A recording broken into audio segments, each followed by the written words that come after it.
So today I'm going to show you Vermilux Grassello polished lime plaster to create a mirror sheen for your walls in a natural technique, meaning natural, there's no top coats or anything, just straight plaster on the wall with a burnish to get this beautiful high gloss look. So let's get our tools, let's get our materials, and let's get started. All right, so the Microprimer has dried and we're ready to move on. The biggest thing you notice when a lot of other companies make these dark, deep, rich colors, it turns to water because they're oversaturating a product with an inferior pigment, not Vermilux. Look how thick this is. I could stand here pretty much for a while, but look, it's not moving. That's what you want, especially deep, dark, rich colors. You go adding a lot of liquid pigment to a solid or semi-solid product, you create more liquid. We don't want that. You do oversaturate this, you dilute it, it's gonna make it harder to put it on the wall. Now, even though they tinted this the other day, it's ready to go, fluff it up. Get yourself a little drill.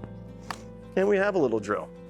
Biggest thing about these mixers is never get one with hard, sharp edges or any kind of thing, any edge or lip that could scratch the bucket. If it scratches the bucket, the plastic that you just pulled loose is gonna get into your plaster, and now we have a bigger problem, okay? Look how thick that is. That's a good thing.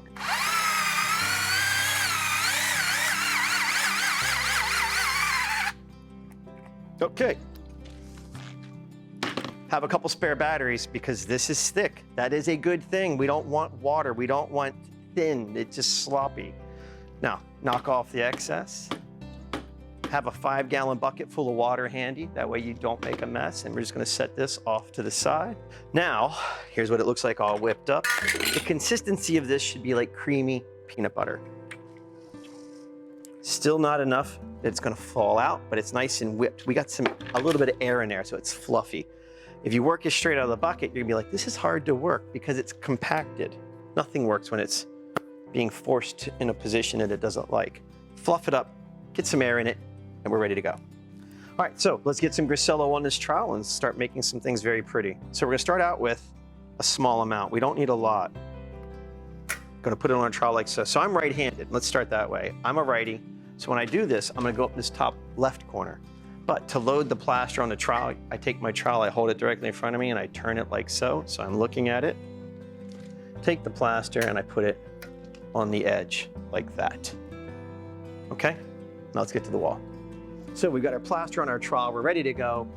I also checked it, even though it was a brand new sheet of sheetrock and a brand new bucket of primer, check it real quick to make sure that nothing fell into it during the drying process, because we can't control what's going on above us, meaning dirt, fans, things like that. We just don't want any contamination getting in here.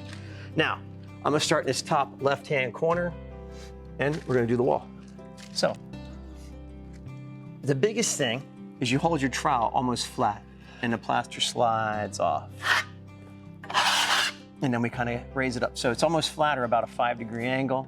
That brings it on, puts it on the surface. And then when I do my second pass, I'm more at about a 25, 30-degree angle. All right, so let's get to it. The biggest thing is always work wet to dry, meaning start in your wet plaster and come out, because what you can't see is there's a line here that I can now blend in. If I go dry to wet, I'll put a line here that will keep telegraphing through all the way to the end. Wet to dry. Now, the other thing about doing a wall like this, or any size wall, it doesn't matter. Do not come across in rows, and do not come up and down in columns. Organic patterns. If something were to go wrong, if something happens, this becomes part of the overall finish, and we don't see these hard lines. All right? I'm gonna go ahead and finish this part of the process out, so sit back, enjoy your coffee, and let's make a pretty surface.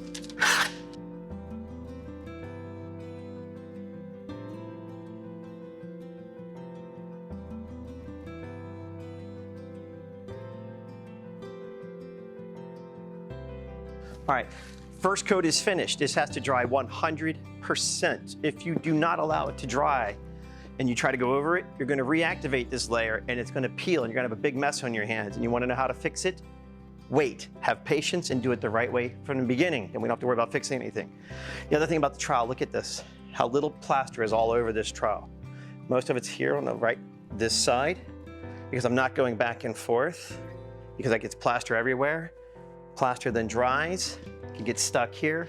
It's the other reason you want to have a 5-gallon bucket of water handy with a little scrub brush every so often, because I'm done. I'm going to wait for this to dry, clean my tools before I move on. All right, first coat is dried. Before we move on, I want to talk about something real quick. When you see pictures of Grassello, or in Italy, polished lime, or video, and you'll see variations in the color, and a lot of people think that there's a texture. That's incorrect. What happens is the variation in color comes from thickness of the plaster. See here, this is a little darker, this is a little lighter, this is a little darker, a little lighter. Plaster's thicker than here than it is here.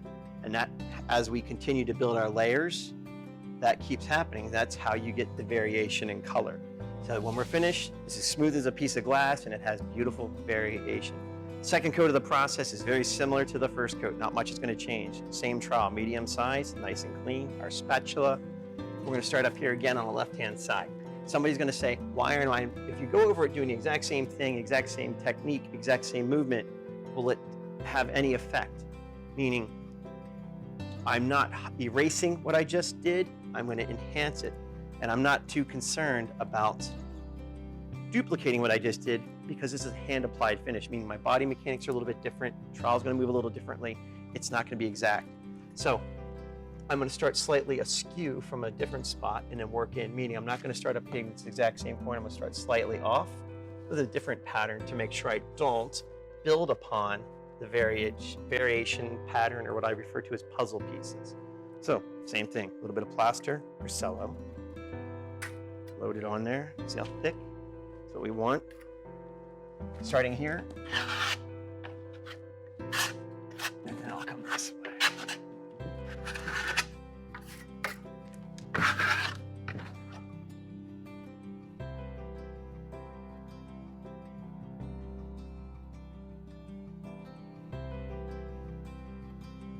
All right, so the second coat is completely finished and we're gonna let it dry 100%. Now here's what I was talking about a little earlier.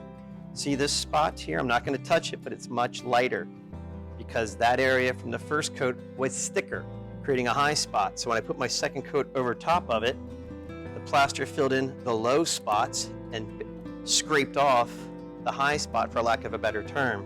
So there's less material here than there is here because it's already almost dry. This is still wet. But see, it's doing its thing. See the variation? Thicker, thicker, thicker, thicker.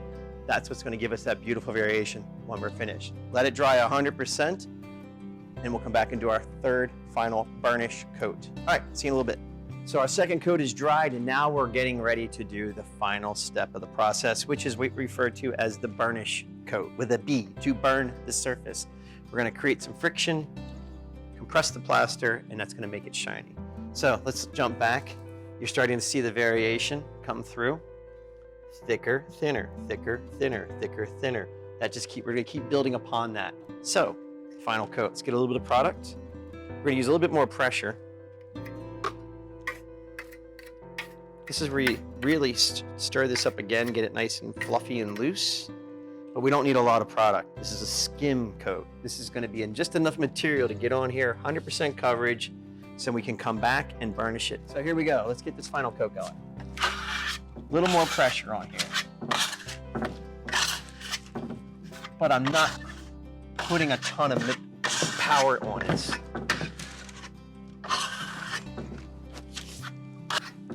So this area is already finished to the point where it's setting up. And you got to catch this at a certain time. So you take your trowel to the clean edge. Now I'm going to come back. I'm going to do this area first. I'm going to keep going. But this is how you do it while you have to jump around and work.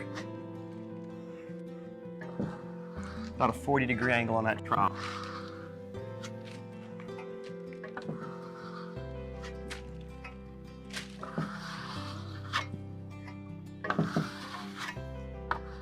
Now what I'm not doing, notice I'm starting to burnish here. So I'm not coming into the dry. I'm staying into that wet area.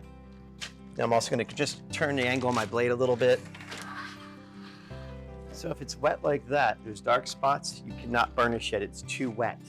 This is a state of humidity, about 80% is what we're looking for.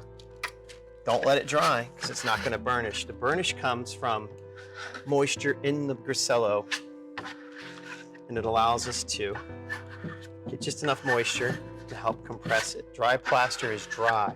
It doesn't do anything except levels of decoration.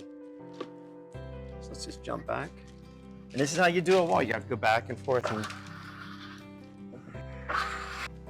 now the other thing you notice, you're not hearing a lot of this. I'm not using a lot of power. I don't need to. Good plaster, good tools, good technique. You do not need to use a lot of muscle and beat this and work on it.